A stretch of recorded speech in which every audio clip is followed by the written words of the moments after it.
देखो कल हम काल की बात कर लिए थे, मतलब ऐसा है कि वैदिक सप्तक चूंकि काफी, देखो जब हम काल की बात करते हैं, जैसे पाषाण काल में ही जब हम विभाजन करते हैं ना, इसका मतलब ये होता है, अब देखो दोनों का नाम हम वैदिक ही काल रख देते, तो हम क्यों बोले कि पूर्व वैदिक काल और उत्तर वैदिक काल समय के आधार पर रखा गया? नहीं, समय नहीं है, समय नहीं है या समय का ये कौन विभाजन हुआ समय का आधार?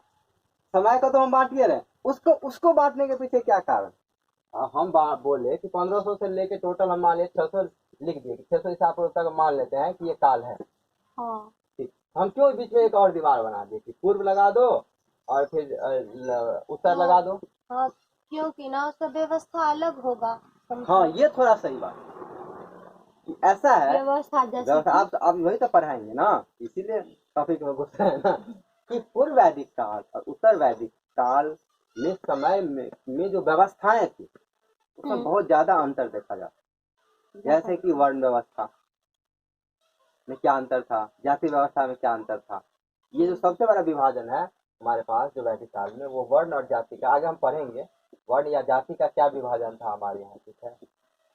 वेदों का क्या स्थिति थी, देवताओं का क्या स्थिति था, जो चीज इतना कर्म कांड का इतना वो बोलबाला हो गया, पूर्व वैदिक काल में इतना चीजें नहीं थी, कॉम्प्लेक्स नहीं था, क्योंकि हम सिंधु से आए थे ना, हम नया नया बसना शुरू किए। अब यही से क्वेश्चन राइज होगा, हम बसना शुरू किए, कहाँ से आए, सब ध्यान से सुना करो, ठीक है। हम कहाँ से आए, तो एक बात तो समझ लो, पहला बात कि सिंधु सभ्यता खत्म हो गया, तो लगभग लोग खत्म हो गया, कोई कहता है मर गया, कोई कहता है भाग गया। एक क्वेश्चन आता है 12th में कि सिंधु सभ्यता के खत्म होने का कारण, क्वेश्चन लिख लो, है ना गेस्ट पेपर तुम्हारे पास? चलो क्वेश्चन लिखो, सिंधु सभ्यता के खत्म होने का कारण।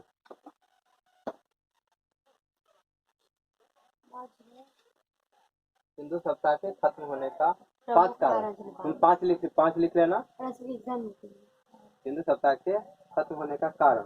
वैसे देखो ऑब्जेक्टिव क्वेश्चन बता, सिंधु सुनो बता रहे हैं, अगर ऑब्जेक्टिव में पूछे कि सिंधु सभ्यता के खत्म होने का सबसे प्रमुख कारण, अभी आप बताते हैं सर, तो वो कारण था बाढ़, ठीक है। देखो सुनो, तुम्हारे गेस्ट पेपर में ऐसे आंसर लिखा हुआ है, सबसे लास्ट क्वेश्चन वही होगा कि सिंधु सभ्यता कैसे खत्म हुआ, तो कुछ लोगों का मान, अच्छा इसमें ये नहीं लिख दिए हम नोट में, ओहो ये लिखना था क्योंकि इन लोगों के लिए था काम था। अच्छा कोई बात नहीं, तुम लोग हम एक दिन और क्लास लेंगे तो उसमें ऐड करवा दें। तो सिंधु सभ्यता के खत्म होने का कारण, उसमें अलग अलग लोगों का अलग अलग मत है। तो कुछ लोग जो सबसे बड़ा कॉमन मत था वो मानता था कि बाढ़ आ गया और सिंधु सभ्यता, ठीक है। तो पहला पॉइंट तुम लोग लिख लो बाढ़, ठीक है, बाढ़ से खत्म हो गया। कुछ लोग बोलते हैं कि बाहर का आक्रमण हो गया, बाहरी आक्रमण, कम से कम ये पॉइंट अक्सर थोड़ा गेस्ट पेपर पढ़ना और अगले दिन लेके आना, तो उसमें लिखवा दूंगा आक्रमण।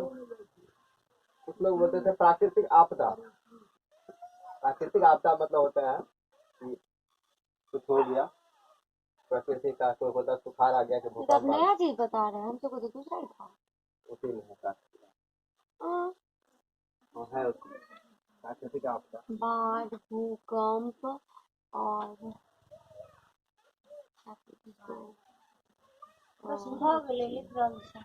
पांच गो और एक था, क्या था याद है तुमको? बाढ़, प्राकृतिक आपदा, भूकंप, बाह्य आक्रमण, एक और कोई था जाने दिमाग, वो फटता है ना, वो क्या बोलते उसको, क्या फटता है, गला, गला मुझे, लेकिन वो पास अच्छा ठीक है, आपको बता दें, एक कम से कम ये 5 पॉइंट कम से कम उनको 5 मिनट में बना कर रखना पड़ेगा, ठीक है। 5 मिनट आता है, तो सबसे प्रमुख कारण बाढ़ था, क्यों? क्योंकि इसके पीछे बताया था कि सिंधु में जो भी शहर था वो मैक्सिमम क्या था, नदी के किनारे था, इसलिए सबसे ऑथेंटिक लोग मानता है कि बाढ़ आया और सिंधु सभ्यता खत्म हुई। बस बाढ़ आया क्या मतलब उसमें सब दहा गया और एक ही साथ मर गए, इसलिए कुछ लोग मानते हैं कि शायद कहीं बाहरी आक्रमण हुआ, और कुछ लोग होते हैं बाहरी आक्रमण के कारण पलायन हो गया। कुछ लोग बोलते हैं आर्य लोग से इस लोगों का झंझट हुआ और आर्य लोग उसको मार के भगा रहे, क्योंकि आर्य लोग के पास हथियार था। अभी आप बताएंगे आर्यन सभ्यता के पास लोहे का खोज हो गया और उसके पास हथियार आने लगे, उस टाइम भी थे बवंडर कर रहा हाँ उसके बाद आया अंतिम समय। बाद में आया ना। हाँ 1500 के बाद। तो बाहरी आक्रमण में क्या हुआ, मतलब कहीं रहता होगा, फिर धीरे धीरे विकास हुआ, चालू हुआ, तो एग्जैक्ट इन लोगों का कोई ये नहीं है कि यही हुआ। मानना है या कहना है, अर्जेक्ट नहीं है। तो ये बात चलिए। अब हुआ क्या कि अब एक सवाल आता है, जब ये खत्म हो गया तो अब आया नया सभ्यता जिसको हम लोग बोलते हैं, ये सभ्यता है वैदिक सभ्यता। तो वैदिक सभ्यता की एक छोटा सा कहानी ये है कि बहुत लोगों का मानना है कि आर्य, वो अपने आप को आर्य बोलते हैं। आर्य का मतलब ये होता था, ये बात तुम महाभारत में सुनोगे, क्योंकि ये बार बार टर्म शब्द यूज होता है, आर्यपुत्र। आर्यपुत्र राजाओं के लिए शब्द यूज होता है आर्यपुत्र। इसका मतलब हुआ कि ये आर्य के वंशज क्या थे, इनके वंशज आर्य। वंशज का मतलब क्या मतलब, इसके दादा परदादा खरदादा जो भी हो सारे आर्य। जैसे हम लोग चौधरी हैं, दादा पर दादा खरदादा जो भी लोग वो आर्य थे। दादा के थे। दादा के दादा है फिर खरदादा, बुझली। तो ये सारे लोग आर्य। इसमें क्या है, इसमें ऐसे क्वेश्चन आता है कि अलग अलग लोगों का अलग अलग मत। अब इसमें भी अब सवाल, दूसरा सवाल पे सवाल ये डालता है, फिर ये आर्य लोग कहाँ रहते थे भाई? इसलिए तो मेरा कहना था पहले। आप कह रहे हैं ना। अब सवाल है कि ये आर्य लोग कहाँ से आए? तो आर्य लोग, तो कुछ लोगों का मानना है, अधिकतर लोगों का, कि आर्य लोग हमारे पास मध्य एशिया से आए, ठीक है ना। ये एशिया, इस एशिया के मध्य में है। कुछ लोग बोलते हैं यूरेशिया, इस एरिया को यूरेशिया बोलते हैं। कुछ लोग बोलते हैं अफ्रीका से, कुछ लोगों का मान अफ्रीका से यूरेशिया गए तो मध्य एशिया फिर वापस आए। इसके पीछे कोई और तर्क नहीं है कि क्या कारण था। जहाँ तक कि एनसीईआरटी जो कहता है कि जो है जो अधिकतर लोग मानता है कि मध्य एशिया। अगर तुमसे क्वेश्चन भी पूछे कि आर्य कहाँ से आए, तो तुमको क्या कहना है कि मध्य एशिया। कहाँ से? मध्य एशिया। हो गया, तुम्हारा सवाल का जवाब मिल गया। हम लोग क्या बोलेंगे कि मध्य एशिया से हैं, ठीक है। तो ये मैक्स मुलर का नाम है। हाँ, मैक्स मुलर के अनुसार ये क्वेश्चन आता भी है कि किनका मानना है कि आर्य लोग मध्य एशिया से नाम है। ये किसी इसका नाम क्या है? Max Muller. कौन कौन नोट बना लियो? कौन बनाए हो वैदिक सप्ताह? तुमने नोट बनाए हो? ये अभी तक बनाए नहीं, ये 2 पेज का था। तो 3-4 दिन हो गया क्या?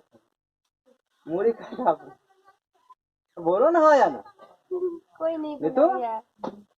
तो मोबाइल पे भेजे क्या है? नोट नहीं बनाया, नोट नहीं। एक एक पेज तुम लोग, क्या होता है लिखने में, क्या दिक्कत है? डेली तो आप 10-10 पेज देंगे होमवर्क, तब क्या करोगे? ना तुम क्वेश्चन लिख के लाती हो ना कुछ काम। क्वेश्चन लिख के लाई हो दुगो, क्या करते रहते हो घर में बढ़ के? मार दिया जाए, सजा क्या दिया जाए बताओ? हाँ, वोटिंग करिए, नहीं तो भाई एक पार्टी हो जाएगी 12 वाली। नहीं उसका वोटिंग ऐसा देंगे ना, वो अपने खुद वोटिंग करेगी। सजा ये है, एक होमवर्क नहीं बनाओगे, यहाँ से यहाँ तक 10 बार दौड़ना पड़ेगा। पहला ऑप्शन। चलो फायदा हो गया फिर तो। हाँ दूसरा हो गया उसका। सुनो ना, हाँ तो यही तो करवाना है, फायदा दिलाना है। झाड़ू लगाना है। सुनो, पहला दौड़ना है कितना? अभी दो ही बार रखेंगे, अगले बार से बढ़ाएंगे। 2 बार दौड़ना। गंदा होगा ना कपड़ा, लाज लगेगा। 2 बार दौड़ना पड़ेगा दीवार तक। 2 बार आप बोले, अभी 10 बार। तो 2-4 को, एक बार ऐसे, एक बार ये हुआ, एक बार फिर ऐसे गए तो 2 बार। अच्छा ठीक है। और या नहीं तो रोड पे झाड़ू लगाना पड़ेगा। रोड पर का है? ठीक है। अब यहाँ पे लगवाइए ना। नहीं भैया, रोड पे लगवाइए। योगा करेगा ना। चलो ठीक है, यही कंपाउंड में झाड़ू। कंपाउंड में लगोते, कंपाउंड में ही झाड़ू लगाए। झाड़ू लगल रहते। चलो वोटिंग किया जाए। अपना करिए ना। कंपाउंड में झाड़ू। आज तो मजा आ जाएगा। ये दोनों में से क्या करोगे तुम लोग? हाथ इसमें कौन कौन हो? हाथ उठाओ। हम सब नहीं उठाएंगे, ये चांदनी दौड़ेगी। चलो बताओ। हम भी दौड़ेंगे तब तो बहुत ज्यादा का। हम तो बिल्कुल दौड़ेंगे, क्योंकि मुझे झाड़ू लगाना। अंजलि झाड़ू लगा कितना लोग है? हाथ उठाओ। ये झाड़ू कौन लगाएगा? अंजलि। झाड़ू कोई नहीं लगाएगी। हम लगाएंगे अकेले। कोई बात नहीं, तो ये काम करते नहीं। हम टैक्स नहीं बनाएंगे तब। सुनो, ये काम करें या नहीं तो सबका ऑप्शन लिख देते हैं, जिसको जो पसंद है वो काम करना है। हाँ। होमवर्क नहीं बनाओगे तो दौड़वाएंगे जिसको मन होगा, जिसको ये नहीं करने का मन होगा उसको झाड़ू मरवा देंगे। ठीक है, तुम्हारे ऊपर तो डिपेंड है। अभी से लागू करिए, अब कब समझेंगे। हाँ अभी से लागू तुम्हें करिए। क्या अच्छा लगा तुम्हें? अपना अपना डिसाइड दोनों अच्छा लगा। डिसाइड कर लो अपना अपना। एक एक टच कर भाई, नहीं चलेगा। दौड़ो ले झाड़ू मार दूं टच कर ना नहीं तो दौड़ो दौड़ो झाड़ू लगा।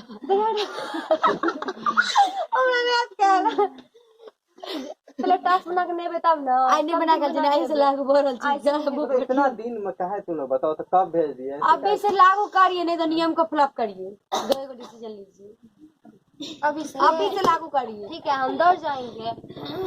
धक्का मारो। तुरंत नहीं बनोगे ना। वहाँ तो नहीं बन। हाँ तो हमको पीछे कहाँ हट रहे, हम भी है। रीवा झाड़ू लगाएगी। नहीं मेरे मन का मर्जी, मेरा मन जो करेगा वो करेगा। पता सुनो, ये हम लिख के क्यों देते हैं? क्यों तुम थोड़ा पढ़ के आओ, थोड़ा पढ़ के आओ, फिर हम पढ़ाएंगे तो नहीं जल्दी समझने समझ। वाली है, नहीं समझने वाली है कोई भी। कहाँ समझ गई? हम निभा भी नहीं समझने वाली है। ठीक है और पता है सुनो, इसको हम और थोड़ा चुपो अपडेट, जी चुपो सबको। इसको थोड़ा हम और अपडेट करके 3-4 पेज पहले देंगे। अभी तो तुम ये भी नहीं पढ़ के आती हो। हमारा ये रहता है दिमाग में कि हमारे पढ़ने से पहले तुम्हारे पास ये पहुंच जाना चाहिए।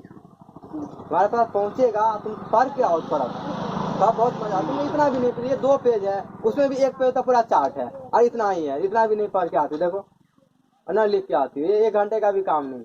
अंजलि तुम लिख, अंजलि तो उसी दिन लिखी हो ना तुम? लिखा से कथी से? क्या हुआ? वैदिक सप्ताह के बारे में लिखा हुआ।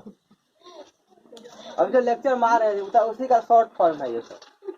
ये वेद के बारे में दिए हैं, हाँ तो सबको याद ही होगा। अभी कुछ ये एक क्वेश्चन है जैसे इसमें दिया होगा, उससे क्या मतलब हुआ? याद है कि तो लिखोगे ना, ये कम से कम इसका नोट। ये क्या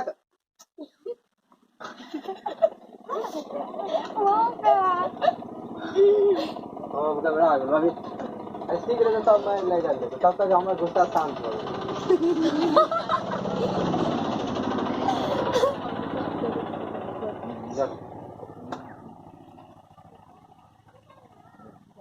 ये देखो, कल जो तुम्हारा सजा अप्लाई होगा, फिर कल से ये मत बताना कि हमको सजा दिया जा रहा है। नहीं बिल्कुल नहीं सजा लेंगे हम। या 2 चीज, एक तो चीज एको नहीं, तब तो बिल्कुल कैसे छोड़ रहे हो? ये हम आंदोलन करेंगे देखिए। तब तो आज ही होगा। हाँ, नहीं क्योंकि हिस्ट्री कितना नहीं, पढ़ाई दी है। हाँ। नहीं बना लेंगे, नहीं हम पूरा बना लेंगे, अभी लिखेंगे। तो प्रधानमंत्री है। ये तुम लोग का तो गजब हाल है। नहीं ये अपने आप को गणेश भगवान समझती है। लिख दे कि सारा संसार है। देखो ये सुनो, नहीं तो एक सब लोगों को बता देते हैं, जिसको पढ़ना है अच्छे से पढ़ो, और नहीं तो फिर क्या 2 ऑप्शन है, तो फिर हम सजा देंगे, और नहीं तो फिर भाग जाओ। ये सब काम नहीं चलेगा। हम क्या यार नहीं दीजिए सजा दो, हमसे भी कर लेंगे। आज दीजिए ना, बढ़िया है ना। लागू करिए कल के लिए, जो कल करे से अब करे से आज करे से अभी। 2 पेज भी नहीं लिखती है, कैसे हाल है तुम लोगों का? बताओ ये 2 पेज है, क्या करो, कैसे पढ़ोगे तुम? अभी तो धीरे धीरे और जमा होते जाएगा, इतना जमा हो जाएगा, कैसे काम होगा?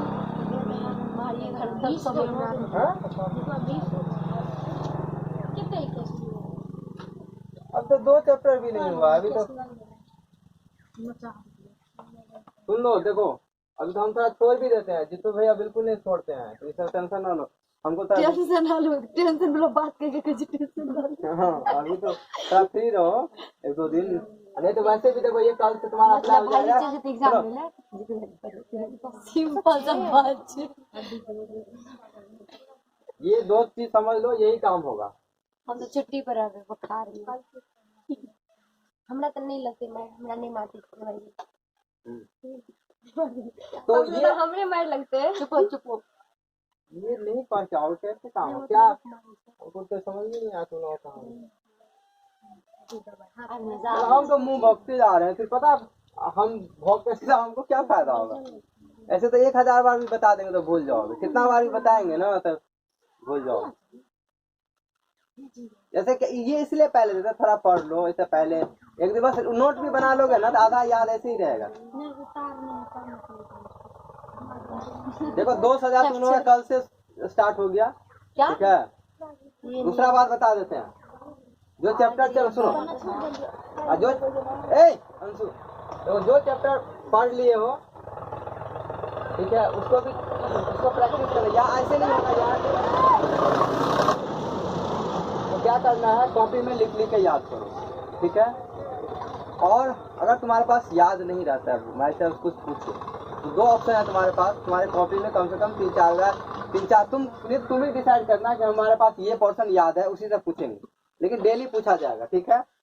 तुम अपना अपना काम डिसाइड कर लो कि हमको ये चैप्टर आज याद करके आना है, वो डिसाइड कर लो। फिर चाहे तो दो ऑप्शन है, चाहे तो तुम याद कर लो तुमको ऐसे ही, यानी तुम लिख के आते हैं तुम्हारे पास कम से कम 5, एक ही चीज कम से कम 5 बार लिखा होना चाहिए, ये याद समझ लो 5 बार कम, और एक दिन में कम से कम 2 पेज में तुम्हारा होना चाहिए होमवर्क, तो जो ठीक है। और 2 सजा तुम लोगों का हो गया है फिक्स कल से, जिसमें पहला सजा वो था और दौड़ना, दूसरा सजा झाड़ू मारना। तो ये मत करना कि हमको खराब लग रहा है ये सब, ठीक है, ये कल से काम करना पड़ेगा।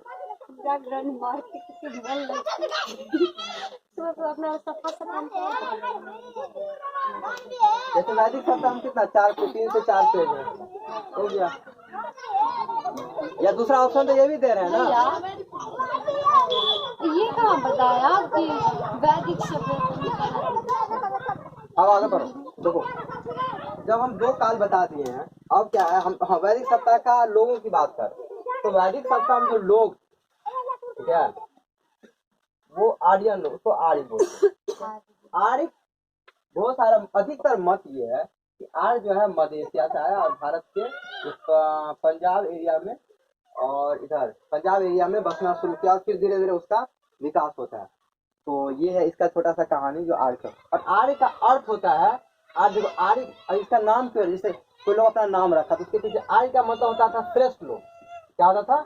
श्रेष्ठ लोग। मतलब आर्य अपने आप को मानते थे कि हम बुद्धिमान है और से चालाक है, श्रेष्ठ। पहला क्वेश्चन आर्य क्या हो गया, आर्य कहाँ से आए, मध्य एशिया से आए। दूसरा आर्य का क्या अर्थ होता है, श्रेष्ठ लोग, ठीक है। आर्य का क्या अर्थ है, श्रेष्ठ लोग। अब देखो वैदिक शब्द का विकास वेद से हुआ है, जिसका अर्थ होता है ज्ञान। और वैदिक शब्द इसलिए बोलते हैं क्योंकि इसी समय वेदों का निर्माण हुआ, और वेद का अर्थ होता है ज्ञान। ये क्या होता है, वेद का अर्थ क्या है, ज्ञान। वैदिक सप्ताह का निर्माता, मतलब वैदिक सप्ताह में जो लोग हुए वो किसके, मतलब अब वो सप्ताह का नाम बोलते हैं, किसके द्वारा निर्माण हुआ, इसी के द्वारा निर्माण हुआ वैदिक सप्ताह। वैदिक सप्ताह इसलिए बोलते हैं क्योंकि वेदों का निर्माण हुआ। वेद किसके द्वारा निर्माण हुआ, आर्य। आर्य क्या है, वो लोग उस टाइम में जो रहा उसको क्या बोल दिया, आर्य। और आर्य का क्या मतलब होता है, श्रेष्ठ लोग। तो कैसे याद रखेंगे, वैदिक सप्ताह का निर्माण क्या हुआ, आर्य। आर्य अपने आप को क्या बोलते थे, श्रेष्ठ लोग है। श्रेष्ठ मतलब अपने आप को, हाँ कि हम बहुत स्मार्ट खान है, ठीक है, ये बोलते थे आर्य लोग। हम लोग भी वही, सुनो स्मार्ट खान वाला मूवी नहीं देखनी चाहिए, पता है। और यही आर्य, हम लोग भी आर्यने हैं, तो हम लोग भी इसका मतलब स्मार्ट खान है, समझे। हम लोग क्या है, हम लोग अभी तक आर्यन है, मतलब अभी तक हमारा सप्ताह खत्म। क्या, कौन है ये स्मार्ट खान? अक्षय कुमार के अभी तो खत्म कर। अच्छा, ये इसका मतलब ये हुआ कि ये सप्ताह खत्म नहीं हुआ अभी, समझे बात। इसका मतलब तुम्हारे दिमाग में आया ना कि अब ये सप्ताह खत्म नहीं, ये कुछ 1000 साल 10,000 साल में ऐसा हो जाए, कुछ हो जाए तो हम लोग खत्म हो जाएंगे, ठीक है। तो ये हम लोग, ये सप्ताह चल ही रहा। आया समाज में सप्ताह क्या मतलब हुआ, भाई जी हो भैया। वो वैदिक सभ्यता और सिंधु सभ्यता में केना नाम पढ़ लो, वो जाति के वर्ण के आधार पर इसलिए ना, क्या चीज, जब सिंधु वैदिक सभ्यता का नाम सिंधु सभ्यता क्यों नहीं रखा गया, वो वाला बात थी। अच्छा ये सुनो, ये ऐसा है कि वो दोनों का दोनों पूरा सभ्यता ही अलग है ना, इसके आधार पे वो अलग अलग है।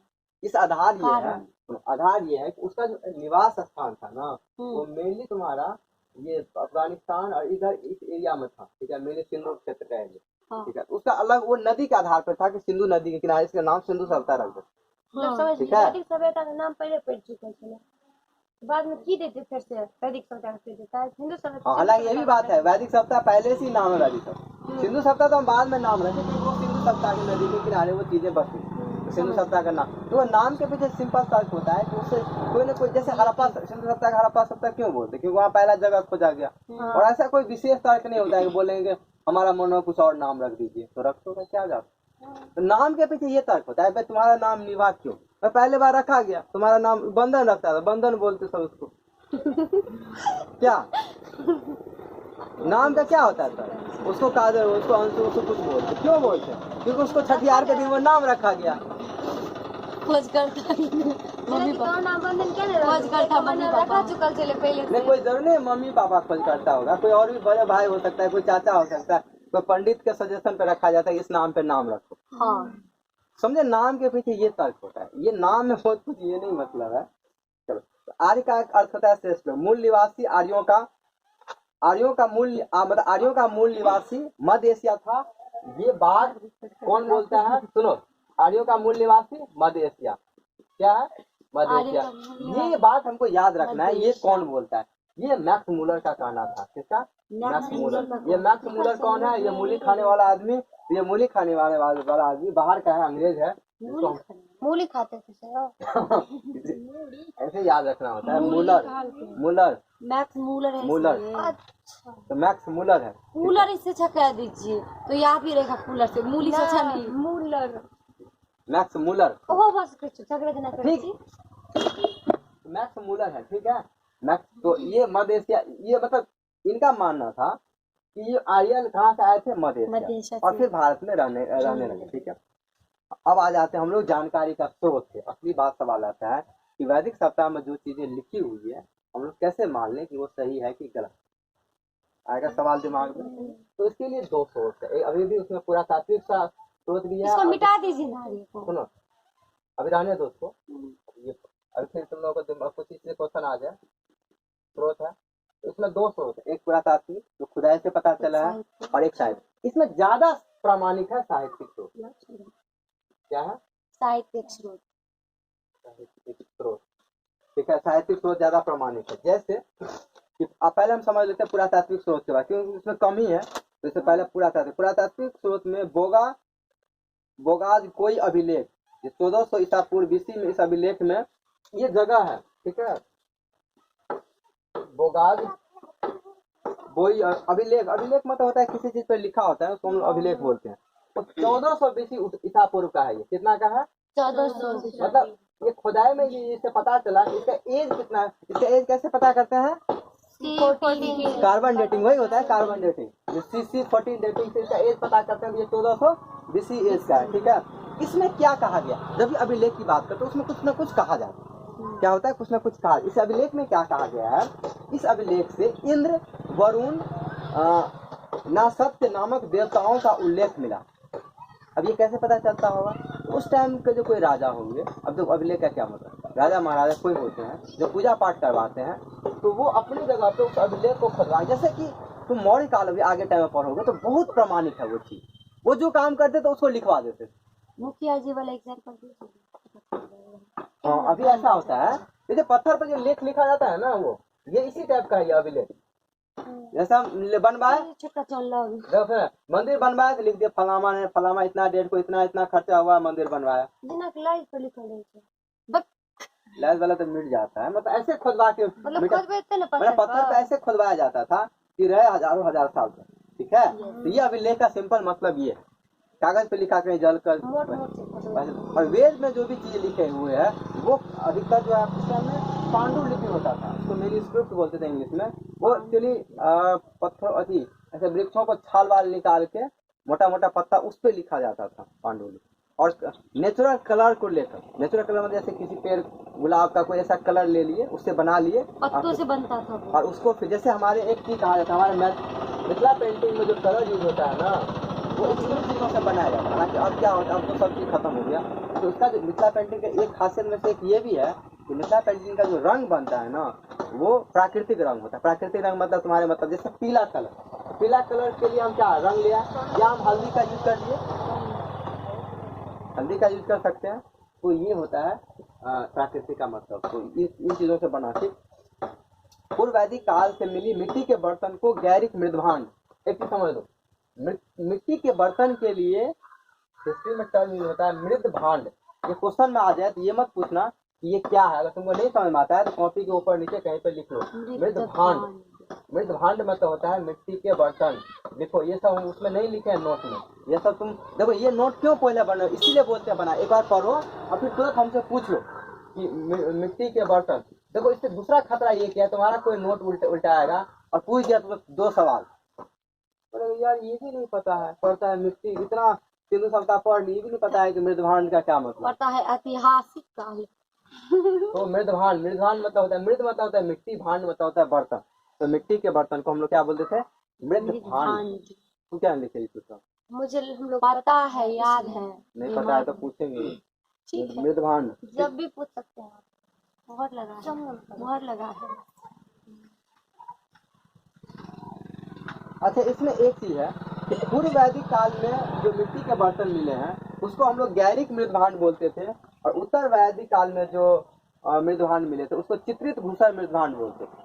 बताते हैं थोड़ा सा अंतर। मजबूर कर दिया। ठीक है, उसमें लिखा हुआ है वो सब चीज।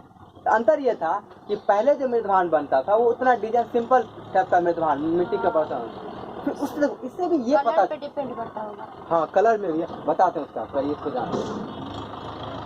यहाँ पे चल रहा है।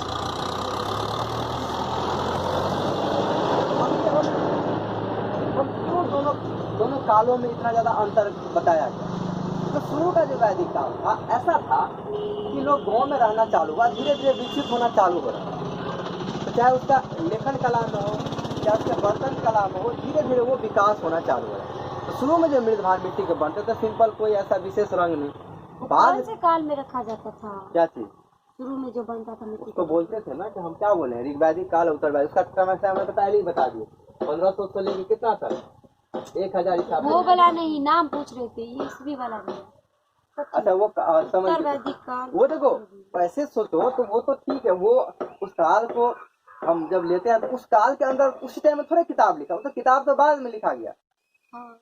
ठीक है, तो हिस्ट्री के हिसाब से ऐसे सोचो तो उसको आधे ऐतिहासिक काल में ही अंदर रखते हैं, क्योंकि अगर डेट के हिसाब से तुम सोचो तो। अभी आप क्या बोले, ये उत्तर वैदिक काल में ऐसे कुछ बोले कि उसे भूषण मृदभांड। हाँ ये सुनो, ये बता मतलब ऐसा है कि एक है तुम्हारे पास पूर्व वैदिक काल, हाँ ये एक है- पूछ रही हूँ। एक है उत्तर वैदिक काल। तो हम ये बोले कि शुरू के काल मतलब हमारे पास मिट्टी का बर्तन मिला, तो हम ऐसे किए कि मिट्टी का बर्तन मिला, जैसे कि गहरे मिट्टी का बर्तन मिल गया कुछ ऐसा, और देखो कैसे नामांकन किया जाता है। मिट्टी का बर्तन खोद खाद के कोई जगह मिला, मिट्टी का बर्तन मिल गया, और मिट्टी का बर्तन मिला, देखो कोई डिजाइन विजाइन नहीं, फिर उसको खोद के इससे क्या किया, टाइम पता किया। टाइम क्या पता है, कार्बन डेटिंग। तो देखिए मोटा मोटी, अरे यार ये तो पूर्व वैदिक काल का है, उस बीच में कहीं भी हो सकता है, एग्जैक्ट नहीं कि उसी डेट में होगा, इस बीच में कहीं भी होगा। तो अधिकतर पाया गया, तो देखा गया कि अधिकतर जो मृदभांड है शुरू का, जिसमें कोई बहुत ज्यादा रंग टिप नहीं, सिंपल टाइप का, तो हम लोग बोल दिए ये पूर्व वैदिक काल का मृदभांड है। उसके लिए स्पेशल नाम क्या दिया है, गैरिक मृदभांड। बात समझ में आया?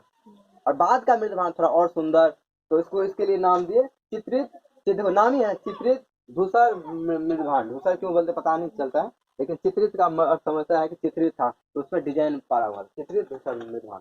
हो गया, चलो एक हो गया। तो ये है सारा क्या है, पुरातात्विक स्रोत। अब असली जो ज्यादा चीजें हैं जो पुरातात्विक स्रोत के क्वेश्चन नहीं वैसे आता है, लेकिन जो असली क्वेश्चन आता है हमारे पास वेदों से, पार्थी से। तो अब हम दूसरा हमारा टॉपिक बनता है कि साहित्यिक स्रोत मतलब क्या। एक स्रोत ऐसा हुआ कि हमारे पास एक अभिलेख है, बोगाज गोई अभिलेख है ना, इसका क्वेश्चन याद, इसलिए हम अभी पहली बार देखे थे बोगाज गोई अभिलेख। और दूसरा तुम्हारे पास हो गया गैरिक मृदभांड और चित्रित धूसर मृदभांड। अब है जो असली टॉपिक, जहाँ से अधिकतर चीजें वेदों का पता चलता है, वो क्या है, साहित्यिक स्रोत। साहित्यिक स्रोत मतलब हमारे पास अधिकतर किताब है जिसमें चीजें लिखी हुई। ठीक है, तो पहला क्वेश्चन वहीं से आता है कि चांदनी बताओ वेद कितना है, 4 गो वेद है। 4 गो। कौन बोली? वही बोली। तुम बोली हो? बोले तुम्ही को मार देते, तुमको मार देते, लाठी उठवा लगले। तुम्ही को लगता मार, हमको लगा तुम ही बोलिए। हम क्या बोलेंगे? जब कि बोल देते हैं कि जिससे क्वेश्चन आया जाता है, तुमसे दूसरा क्वेश्चन पूछते थोड़ा हम समझ ऐसा कभी नहीं बोलते हैं जो आप मुझसे बोल रहे हैं। हाँ, तो ऐसा काम मत करना। मिसु बोली है अभी। ठीक है, तो वेद 4 है। ठीक, अच्छा तुम बताओ, अपन अब सवाल तुम्हारे हम लिए बतेबे न क्वेश्चन करी छी। सुनो, अब तुम्हारे लिए क्वेश्चन अब आ गया। सबसे बड़ा वाला अब हमसे पूछेगा। नहीं बड़ा नहीं, कौन से वेद में गायन का चर्चा किया गया? हाँ पता है, सामवेद में। तो क्या ये सब चीजें पता होना चाहिए। हमसे नहीं पूछेगा, हम भूल गए, हम पढ़ के बताएंगे, कल बताएंगे। ठीक है, उतर गया दिमाग से। ऐसा है कि हमारे पास वेद, तो हमारे पास जो पवित्र चीजें हैं जिसके बारे में स्पष्ट जानकारी मिलता है, वो इम्पोर्टेंट क्या है, वेद। तो तुम्हारे पास क्या नाम है, तुम लोगों के स्पेशली क्वेश्चन भी आता है कि वेद कितने हैं, तो सीधा ऑब्जेक्टिव 4 वेद आता है। ठीक है, फिर पुराण से भी क्वेश्चन आता, आगे आएंगे। तो वेद 4 है, सबके बारे में थोड़ा थोड़ा पता होना चाहिए। ठीक, दूसरा बात, सबसे पुराना वेद कौन है? दूसरा क्वेश्चन आता है ऑब्जेक्टिव में भी, सबसे पुराना वेद कौन है? अच्छा तो अभी पूरा हम कोई बात अभी पूछे नहीं है किसी से, हम जब स्पेशली नाम लेकर पूछते हैं ना तब नहीं बोलना होता है। ऋग्वेद ठीक है, तो वेद 4 हो गए। ठीक है, ऋग्वेद, ऋग्वेद के बाद साम है, सामवेद, सामवेद अथर्व अथर्व अंतिम में थे यजुर। अच्छा, यह जो लिखा गया इसको ठीक कर लेना, अगर तो चला गया हो तो उसको ठीक कर लेना। यजुर्वेद है, अंजलि तुम लिखी होगी तो यजुर्वेद नहीं, उसमें यू लिखाना भूल गया। अथर्व, अथर्ववेद, अथर्ववेद। ठीक है, ये 4 वेद, इस चारों वेद में कुछ न कुछ खासियत। ठीक है, तो पहला क्वेश्चन देखो, अब एक एक चीज ऑब्जेक्टिव क्वेश्चन में आ जाता है। पहला वेद कितने हैं? तो टोटल 4 वेद हो गया। दूसरा क्वेश्चन ये हो गया कि वेद में 4 हो गया, इसमें अब ऋग्वेद सबसे पुराना वेद है, ये क्या है? सबसे पुराना वेद है। ये कौन सा है? ऋग्वेद सबसे पुराना वेद हो गया। अब दूसरा इसे क्वेश्चन कि भाई इसको लिखा कौन या इसका संकलन कौन? तो इसलिए वेद में ऐसा था कि ऐसा हुआ तो नहीं बता रहे, पहले रुक जाओ, कि वेद में ऐसा था कि जो चीजें एक बार में नहीं ये चीजें लिखी गई, क्योंकि वेद काफी मोटा है ना। तो वेद में ऐसा है कि जैसे कुछ पाठ आज किए, फिर अगले साल 2 साल ऐसे करके मोटा किताब बनाया गया वेद। तो इसके संकलन करता, संकलन मैंने क्या होता है पता है? संकलन मैंने क्या होता है? ये हिंदी शब्द है, खोजना नहीं होता है संकलन। संकलन मैंने किसी चीज को जमा करना। अच्छा, क्या बोलते हैं? जैसे कोई चीज कहा गया है तो फिर उसको लिख के एक साथ हम जमा, क्योंकि एक चीज और बता देते हैं, हम तुमको पहले ही क्या बोले, वेदों में जो भी चीजें हैं, वेदों में जो भी चीजें हैं वो किसके आधार पर? श्रुति के आधार पे।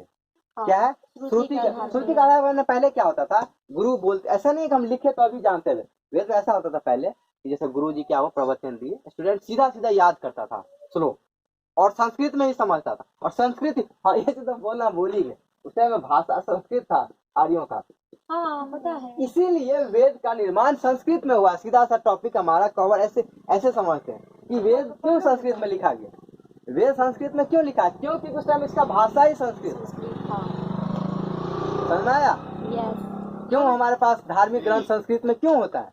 क्यों? क्योंकि आर्यों की जो भाषा थी वो संस्कृत ही था। जैसे अभी हम लोग हिंदी, मैथिली, ये कुछ भी बोलते हैं, ठीक है, जैसे कहीं पे मगही, कुछ मतलब जगह जगह के हिसाब से, तो आर्यों की जो भाषा थी वो संस्कृत। देखो इसमें एक चीज और बता रहे, उसमें जो कुछ लोकल था उसका कुछ थोड़ा थोड़ा चेंज था भाषा, लेकिन जो ओरिजिनल जो मेन भाषा था आर्यों का वो कैसा था? संस्कृत। कैसा था? संस्कृत। इसीलिए वेदों का निर्माण किस भाषा में होता है? संस्कृत। वेद हो, पुराण हो, समझ में आया? इसलिए इतना पहले नहीं समझ आता होगा कि भाई क्यों वेद संस्कृत में क्यों लिखा हुआ है, क्या चकटवा सब लिखे चल गया है कि ओम मंत्रम पराधीश, कि पता ही नहीं चलता क्या लिखा। भाई तुम्हारा दिक्कत है ना, उस टाइम लोग भाषा बोलता था संस्कृत। तो भैया सुनो पूरा बात, पढ़ता नहीं होगा कोई तो सुनो, इसका ऑप्शन ये हुआ, इसका उपाय ये किया गया कि थोड़ा तुम संस्कृत सीखो, हाँ। और उसका हिंदी अनुवाद अलग अलग तरह के लोग करते हैं। फिर क्या करते हैं, इसका हिंदी अनुवाद किए तो उसका तुम अर्थ समझ लो, सीधा सा बात है।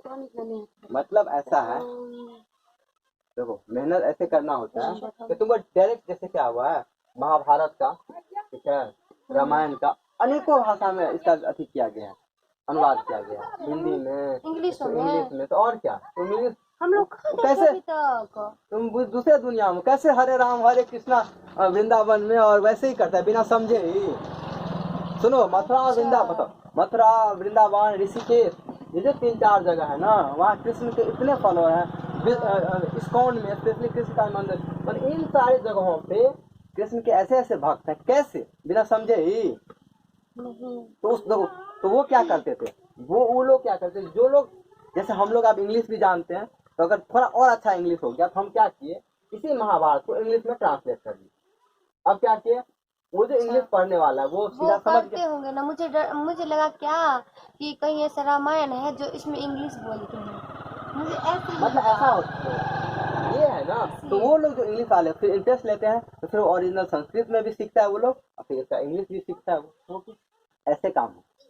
फिर देखो मध्यकालीन भारत में तुम देखो जो इंटरेस्टिंग राजा था अकबर, ये सब सारा उसको पारसी में, उर्दू में, अलग अलग भाषाओं में सबका ट्रांसलेशन हुआ है, ताकि लोकल लोग, देखो अगर हम बुद्धिमान है, मैं थोड़ा पढ़े लिखे तो हम तो ठीक है इंग्लिश भी समझ जाए, लेकिन जो लोकल लोग है उसको अगर हमको समझाना होगा, उसको कुछ बात पहुंचाना होगा, तो उसको तो अपने भाषा में चाहिए।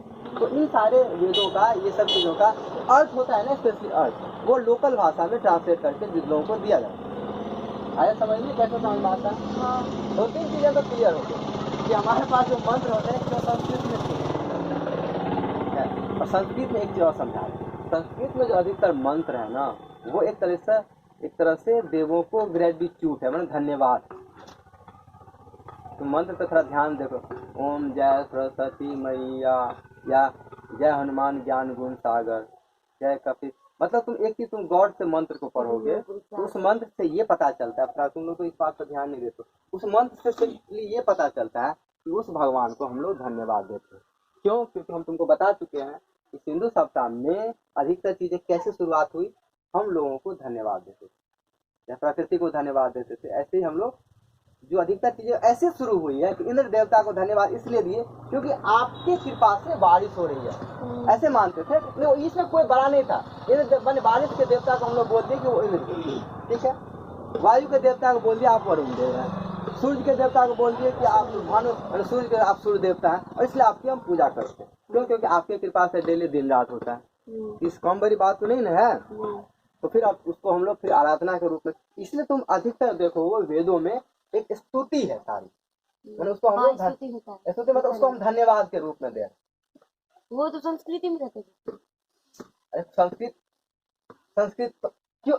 अभी इसी का तो जवाब दिए हैं भाई कि संस्कृत में क्यों रहेगा। नहीं वही पता। तो तुम्हारा मैथिली में लिखा होगा उस टाइम में, उस टाइम में जो भाषा लिखा उसी भाषा में लिखेगा ना वो। हाँ। मतलब हम बात ये समझाना चाह रहे हैं तुमको, हम ये बात तुमको, मैंने इस बात ये क्यों बोले, तुमको ये कहीं नहीं लिखा हुआ है वेदों में कि अगर हनुमान जी हैं, तो ध्यान से जो बात हम अभी कहना चाह रहे हैं, अगर शिव जी क्यों है, तो ये बात कहीं कहीं पुराणों में कहीं कहीं वर्णन है। शिव जी को शिव जी है तो हम शिव कैसे हो सकते हैं? ये बात हम उस दिन भी तुमको बोले, हम शिव जी की पूजा करते हैं, इससे हम शिव जी नहीं हो जाएंगे। हाँ तो है। लेकिन हमको शिव बनना, तो क्या करेंगे? घोर तपस्या करेंगे, कठोर तपस्या करेंगे। जो है अधिकतर चीजें वेदों में पूरा यही बात हम कह रहे थे, उनके सारे भगवानों की स्थिति है। और बहुत कम जगह पे ये चर्चा किया गया है आखिर शिव जी क्यों बने, कौन सी ऐसी साधना पद्धति है, कैसे पूजा करते थे। वो भी अपने गुरु को साधना किए होंगे, कुछ तो किए, मतलब हम ये नहीं जानते क्या गुरु से नहीं साधना किए थे, उसमें बता हुए थे ना कि उनका मतलब वो ना उनका शरीर नहीं है, बस आत्मा है जो कि ना किसी न किसी चीज से जुड़ा हुआ है। आप ऐसे ही बोले थे। मतलब सुनो, बात वही है कि देखो ऐसा है कि शिव जी शुरू में कहीं न कहीं रहे, ऐसा होता है। देखो ऐसा होता है बंदा, जैसे आज हम हैं, ठीक है, जैसे मान रमेश की दादी चली गई, तो मान लिया जाए वो चली गई, अब चली गई तो चली गई, बात खत्म। एक शरीर लेके आई, मैंने हमारा वेद ऐसा कहता है शरीर, अब उसका आत्मा दूसरे अब चल जाएगी, फिर दूसरे शरीर को वो, क्योंकि आत्मा का क्या मतलब होता है, आत्मा एक शरीर को धारण करता है, वो शरीर खराब हो गया उसको छोड़ना पड़ेगा क्योंकि मजबूरी है। एक तरह से घर की तरह है ना, उसका आत्मा उसके लिए घर है। हम तुम्हारे अंदर एक आत्मा है, तुम्हारा घर, ठीक है, तुम्हारे अंदर है एक घर, उस घर के अंदर वो रह रहा है। अगर वो घर देखो कोई आदमी जल्दी बहुत बीमार हो गया, ऐसे तो नहीं तुरंत आत्मा निकल जाता है, बहुत बीमार है, मजबूर है, कोई मर गया तब उसका आत्मा निकल गया, फिर भी आत्मा इतना जल्दी नहीं जाता है क्योंकि आत्मा का शरीर के प्रति मोह होता है। क्या होता है? शरीर का मोह होता है आत्मा। तो वे शरीर से जुड़ने के लिए क्या होता है, एक ही तुम इसलिए सुने होगे कि 13-14 दिन के बाद जब असली पूरा पूजा खत्म होता है तब ये आत्मा को विदा किया जाता है। वो भटकता है, इसीलिए उसको शरीर चाहिए ना, वो बार बार वो उसको खोज रहा है, ये शरीर गया कहाँ, हम जला दिए तब भी बहुत बड़ा वो उसको खोजते रहता है। वो किसी और में प्रवेश नहीं कर सकता। हाँ, ये भी एक खतरा है, ये भी एक खतरा है। लेकिन ऐसे प्रवेश नहीं करता क्योंकि दूसरे के अंदर ऑलरेडी एक आत्मा है ना, तो उसको प्रवेश नहीं करने दे रहा है ना, ये ऐसा बात। भी होता होगा कि वो अपने अपने आत्मा मतलब शरीर को ढूंढता होगा। हाँ, उस शरीर में वो खास तरीके से रहा है। एक चीज और बता देते हैं, राज की बात। हर आत्मा एक खास तरह के व्यवस्थित शरीर में ही जा सकता है। मतलब ऐसा कि अगर गंदा आत्मा है, उसी टाइप के गंदे शरीर को वो खोजेगा। अगर वो शुद्ध आत्मा है तो वो, देखो एक चीज और, ऐसी व्यवस्थाएं होती है। हम इसके पीछे और थोड़ा विज्ञान समझो, थोड़ा और समझो कि आत्मा का प्रवेश शरीर में कैसे हो। तो इंटरेस्टिंग बात हमको अचानक याद आ गया। आज एक सवाल और तुम्हारे दिमाग में आता होगा कि आत्मा का प्रवेश क्या शुरू से ही हो जाता है? जैसे 9 महीने का अगर बच्चे का गर्भ है, ऐसे समझो, बड़ा इंटरेस्टिंग बात है। 9 महीने का अगर बच्चे का गर्भ है तो क्या शुरू में ही आत्मा प्रवेश हो गया? नहीं, कितना दिन के बाद होता है आत्मा का प्रवेश?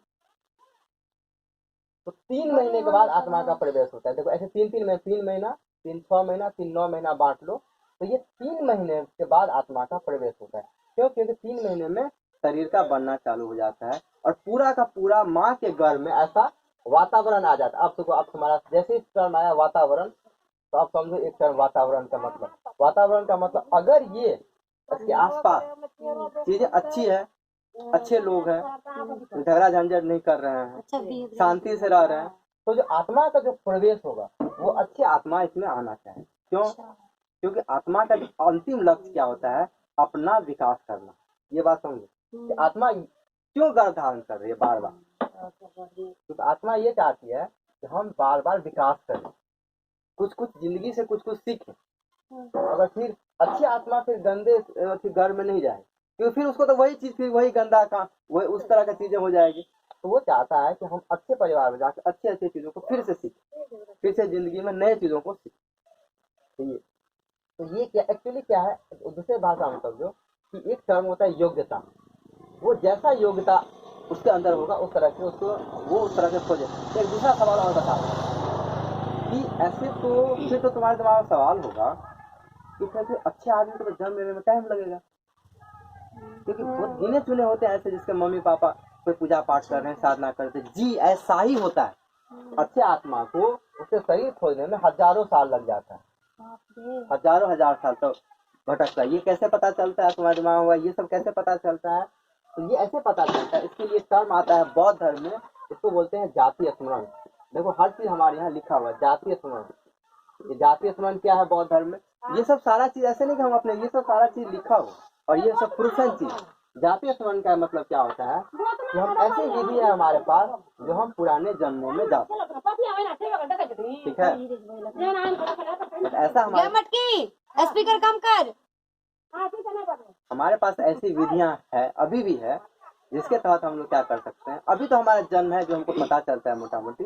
वैसे देखो एक चीज बता, तू 2-3 साल 4 साल के बाद 5 साल के बाद बच्चे का स्मरण याद रहता है। 5 साल से छोटे तुम हो, तुमको कुछ याद है? कुछ नहीं याद है। तो उसके पहले क्या था जिंदगी, कैसे पता चलेगा?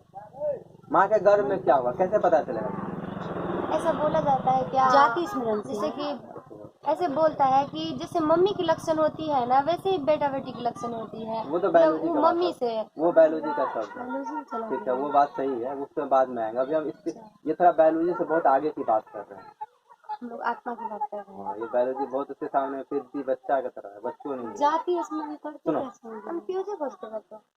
तो ये बात ऐसा है, ये जातीय संबंध से मतलब ऐसी विधि है कि हम पीछे जाते गए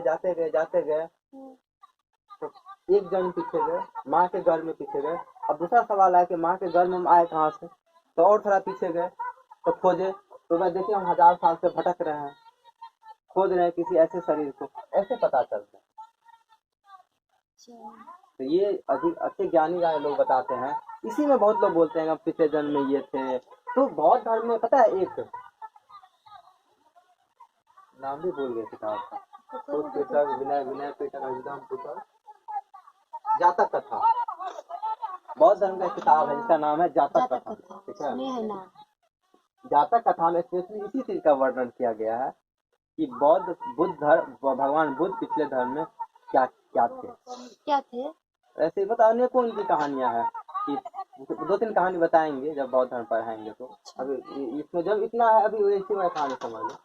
तो ये सब चीजें हैं हमारे। तो भैया मनीषा के अंदर जो एक आत्मा आई थी लेडीज की, तो फिर मनीषा का शरीर उसके योग्य था तभी वो आया था। नहीं, ये वो दूसरा आत्मा चीज है। अलग हो गया। सुनो ये चीज, हाँ ये एक दूसरा इस सवाल का भी जवाब देते हैं। कभी कभार क्या ऐसा होता है, सुनो कभी कभार ऐसा होता है कि किसी को किसी खास शरीर से लगाव हो गया, ठीक है, तो उसमें वो प्रवेश करता है, वो तत्कालिक क्षणिक होता है, ऐसा नहीं।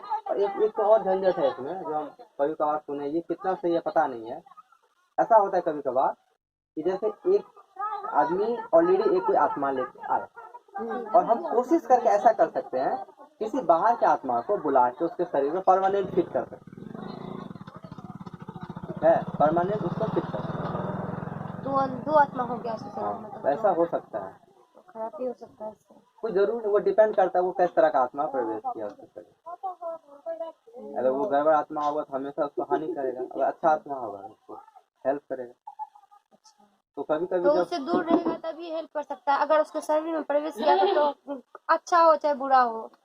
वो नहीं, मतलब ऐसा होता है। तो बॉडी आत्मा क्या है, एक तो वो जो जब हम बार बार आत्मा करते हैं ना, आत्मा एक प्रज्ञा है। प्रज्ञा का मतलब ये है कि आत्मा ऑलरेडी हजारों अनुभव लेके आया है। अगर हम अच्छे आत्मा की बात कर रहे हैं तो अच्छा क्या, एक बार अच्छा बुरा कोई अपने आप में कोई शब्द नहीं होता है वेद और पुराण के लिए। अच्छा बुरा का मतलब होता है अनुभव है उसके पास, ठीक है। अब मान किसी को कपड़े से बहुत ज्यादा लगा है, किसी को नहीं लगा है, इसलिए लगा है क्योंकि वो उस अनुभव को जान ही नहीं पा रहा। एक आदमी है जो कपड़ा से पार हो गया, बोले धू यार कपड़ा ठीक है, कपड़ा तो कपड़ा ही है, अंत में क्या है कपड़ा ही है, क्योंकि वो समझ गया ना कि कपड़ा कपड़ा ही है, बस अंग को ढकना। तो ये जो सेंस होता है ना, ये जब जैसे जैसे हम कई जन्म, वो एक तरह से अनुभव है। ये अच्छा बुरा नहीं होता आत्मा के दुनिया में। ये सब जो है धार्मिक लोगों के लिए अच्छा बुरा का कोई विशेष अर्थ नहीं होता, एक अनुभव और समझ की बात होती है। अच्छा बुरा टर्म होता है समाज के लिए। देखो ये टर्म थोड़ा समझो, जब हम अच्छा बुरा कहते हैं ना, ये टर्म समाज दिया।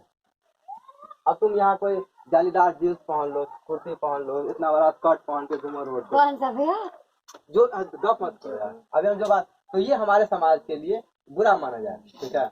और पटना में अब ऐसा हो गया, लास्ट टाइम इतना बड़ा बड़ी बड़ी लड़की से घूमती थी पहन के, तो बस ठीक है, वैसे इतना अच्छा तो ठीक है।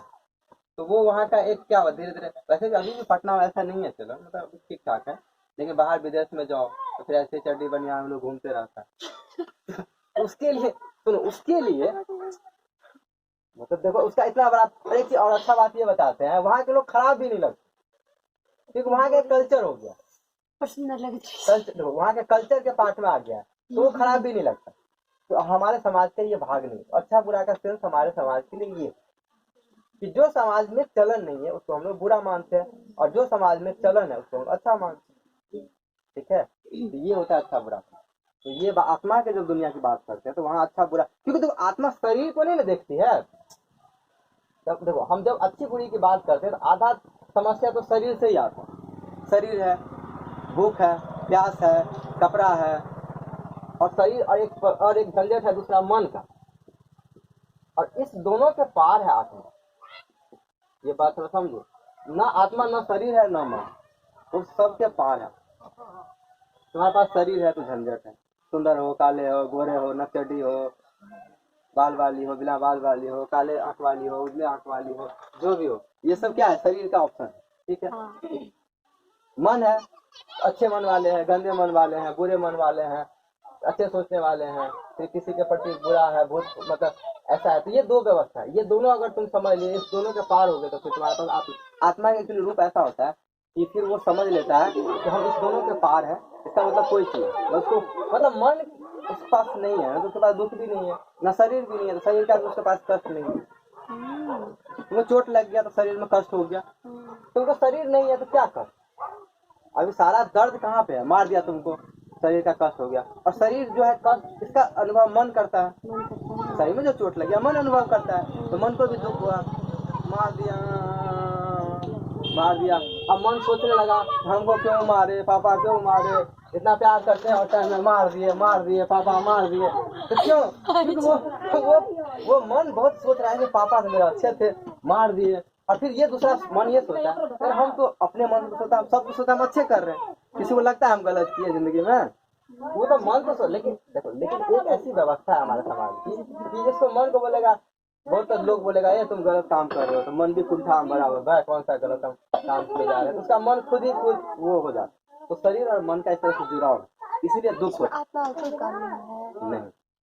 इसमें इसमें तो बता, आत्मा तो कैसे होता है? तो अलग यहाँ ऐसा है, सुनो ऐसा सुनो, अभी इसमें क्या है, इसमें आत्मा का जो हमारे पास बोध ही नहीं। हम लोग में आत्मा नहीं है अभी। आत्मा देखो ये ऐसा चीज है कि मिट्टी के अंदर तुम कोई चीज नुका के रख दिया, ठीक है, और हमको पता ही नहीं उसके अंदर में है कुछ चीज, तो पता रहने नहीं रहने से क्या फर्क है? कुछ नहीं, हम लोग में अब छुपा है आत्मा। हाँ। तो निकलेगा कब? निकलता नहीं आत्मा। सुनो ये गलत शब्द है, आत्मा निकलेगा तो उड़ जाओगे तुम। अच्छा और निकालना नहीं आत्मा को। ओकरो कुछ काम है ना, नीक बुरा के। आत्मा का काम ये है, तो आत्मा का काम ये होता है कि जो शरीर हमारा पूरा का पूरा चलता है। हाँ ये बात तुम अच्छा पूछो कि ये जो हमारे पास शरीर और मन का जो संचालन होता है ना, वो कहीं ना कहीं आत्मा का एक छोटा सा रूप। ये तो फिर तो हम सब तो एक ही तरह बिहेव करते हैं।